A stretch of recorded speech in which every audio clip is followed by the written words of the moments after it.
Hello दोस्तों, ये कहानी एक दुखी लड़के की है जो ज़िंदगी में बहुत परेशान था।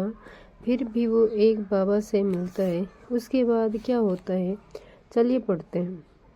एक बार की बात है, एक लड़का एक बुजुर्ग बाबा के पास जाता है। वह लड़का अपनी ज़िंदगी में बहुत परेशान था।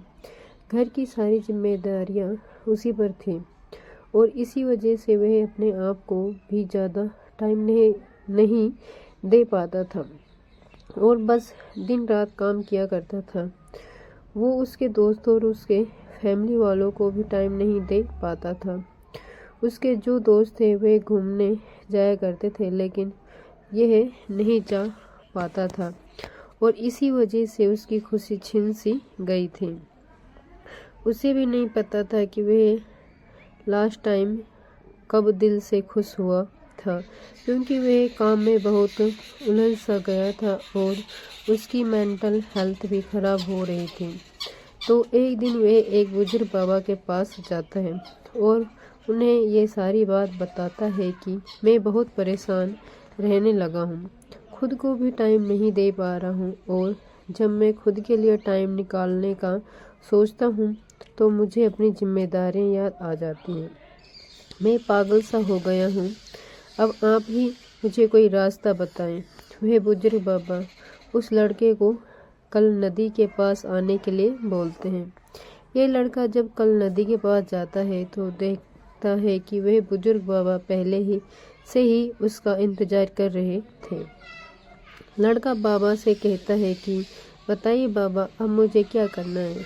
तो बुजुर्ग बाबा उसे लड़के से कहते हैं कि बताता हूँ, लेकिन पहले हमें नदी की उस साइड में जाना है, मतलब नदी की उस किनारे पर जाने के बाद मैं तुम्हें बताऊंगा कि तुम्हें क्या करना चाहिए। लड़के को उसकी बात समझ नहीं आई कि नदी के उस किनारे पर जाने के बाद ही क्यों बताना है, लेकिन फिर भी लड़के ने बाबा से कहा, चलिए फिर हम नदी पार करके नदी के उस किनारे पर चले जाते हैं। तभी बाबा ने उसे कहा, ऐसे नहीं, हम उसे किनारे पर तब जाएंगे जब इस नदी का पूरा पानी सूख जाएगा, जब इस नदी की जमीन दिखनी शुरू हो जाएगी, तब हम दोनों इस नदी में से चलते हुए नदी को पार करके उस साइड में जाएंगे।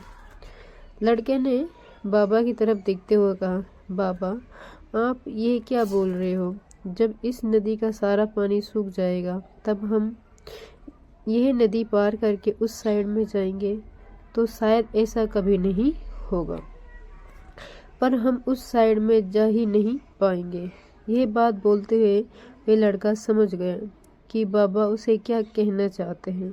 बाबा ने उसकी तरफ देखा और मुस्कुराते हुए कहा कि यही चीज़ है, मैं तुम्हें समझाना चाहता हूँ कि तुम भी अपनी ज़िंदगी में ऐसी सोच रहे हो कि जब मेरी सारी जिम्मेदारियां ख़त्म हो जाएंगी तब मैं अपनी ज़िंदगी में एंजॉय करूँगा, तब अपने आप को टाइम दूँगा, तब मैं मौज करूँगा। तो ऐसा कभी नहीं हो सकता, क्योंकि जिम्मेदारियां कभी भी ख़त्म नहीं हो सकती।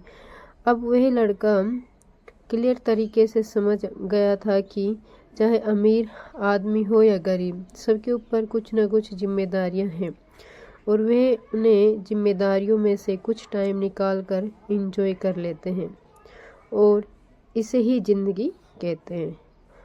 दोस्तों, इस कहानी से हमें ये सीख मिलती है कि ज़िंदगी बहुत छोटी है और टाइम बहुत फास्ट है, तो अपनी ज़िंदगी के हर मोमेंट को एंजॉय करो, नहीं तो टाइम निकल जाएगा। अगर दोस्तों कहानी पसंद आई हो तो लाइक शेयर सब्सक्राइब ज़रूर करें।